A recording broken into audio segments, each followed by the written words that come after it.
Alright guys, the sun's about to set and I thought I'd give you a quick tour of Old Yeller, my 1978 Catalina 25. Catalina 25 is the most common 25-foot sailboat ever built. 1978 was the first year they built her, and this one has a pretty unique layout, one that I've never seen before actually, but I kind of like. It's got an L-berth, L settee, which I'll kind of show you here in a bit. First, our sails. So she came mounted with a mainsail. It's a little old, but it's still in good shape. Also came with 3 foresails and an additional main. One main is like brand new, and then we have a jib that is made for the Catalina. That is pretty much brand new as well. And then about a 130 and a 150 Genoa, both of which are used, and I don't think they were specifically made for the boat. But they work very well and I like it. So coming aboard the boat, you can see we got the chain locker, this forward hatch, which is great for airflow in port, and it's also, I keep my sails down there, so it's a great little hatch for feeding the sails up through. Come aboard here, coming across the boat. Right here is a mast. You can see it's kind of pivots on both sides. Well, it's actually kind of hard to see from here, but you can kind of see there's just 2 pins and it can pivot either way for stepping the mast. And we've got a winch on either side, and all the halyards are routed in mast. Alright, so starting up forward here at the Pulpit. It's kind of unique too, being with these older boats. It's got the bow and stern light are kind of mounted on the side over here, and they're accessible here inside the chain locker. So you see, here's the chain locker. Not much to say. It fits 3 anchors, and just barely though. You kind of got to work them in, but it does the job. Alright, working aft. Again, like I said, we have this nice little hatch. You can actually walk on it pretty well. It's not too slippery. You gotta be careful when it's wet. We got good little tow rails coming along. Stays. I'm actually in the middle of upgrading all the bolts for the shrouds. So you can see this is the new bolt versus the old bolt. So this one over here broke. It's kind of a very strong wind day. I replaced it, and I'm planning on replacing all the rest. Let's come back aft. It's pretty easy to get around on this boat. And then back here is the external power outlet. Works pretty well. And then now we have the cockpit. One thing I really like about this cockpit is it's very long. It's very easy to lay out on. And we have these very nice little foam seat cushions that a previous owner made. Basically just took a piece of foam, cut off the corners, and they work actually really well. It's a very good upgrade. Tiller, as you can see, and an outboard. I got a Evinrude 9.9, same year as the boat, 1978. This gives me lots of problems, but we have a real love-hate relationship. So, lazarette.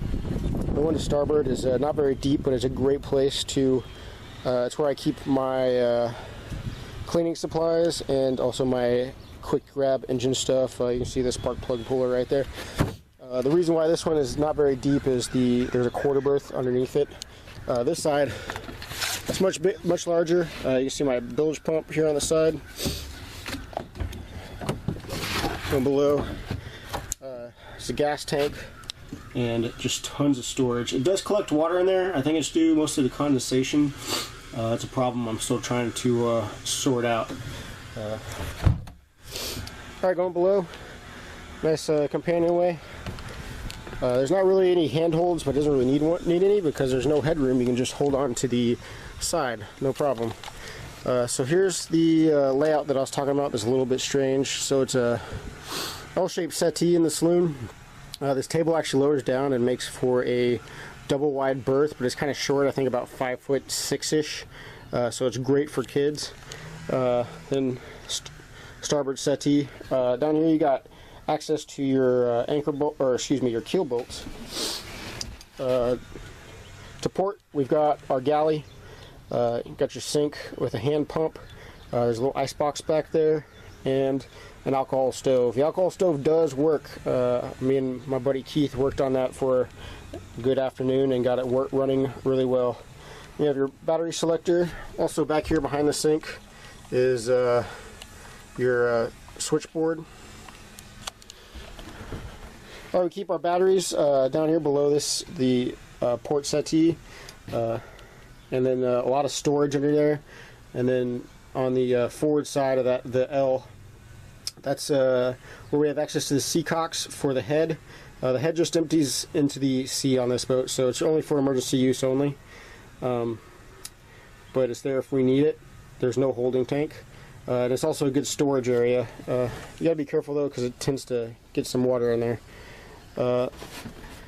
Then to starboard, we have our long settee here in the saloon. There's separate storage areas underneath it. The water tank goes in right here. That's a project I'm working on right now too. It had some damage that I've repaired. And then there's a really good little storage area right here. I'll come through later and open everything up so you can actually see it. But it's a good little spot. It tends to collect condensation. There's not really any vent. So I'm kind of working on that too. I might just drill a little hole in the side, kind of a little weeping hole to keep it from building up. And then back here is one of my favorite rooms in the house. That's the quarter berth that I told you about before. It extends all the way underneath the cockpit there. So it goes all the way under the bowl of the cockpit to this bulkhead. It's pretty big. You can probably fit 2 people under there as long as one of you isn't afraid of not being able to sit up at all. But it's nice. Real quick too, turn power. You'll see I've got these sweet little LEDs set up in here. I got this idea from Mads over at Sail Life, going around the edge. I've had problems with the adhesive not really holding up, so that's another problem that I am working on. It was really easy to wire up, really easy to set up. It cost me like $30.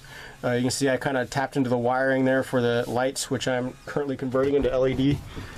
So this light right here, got red and white LED, which is pretty sweet. And then basically just kind of as all the old lights are kind of breaking. Notice they're really corroded, so I figured I might as well upgrade them to LED, save myself some battery power. And then going up forward, so here we've got this little accordion door. I really never use that unless I'm actually using the head, which is pretty much never. But there's like a little hanging area right here for maybe your wet clothes or something. And then here's the head. The head is fully functional, like I said before, but because of the way it doesn't have a holding tank, you really can't use it anywhere. And this is where we store our life jackets. So up here is the forward V-Berth. It's a pretty nice little berth. I've been using it as a storage area for my sails. And that big gray thing right there is an inflatable dinghy.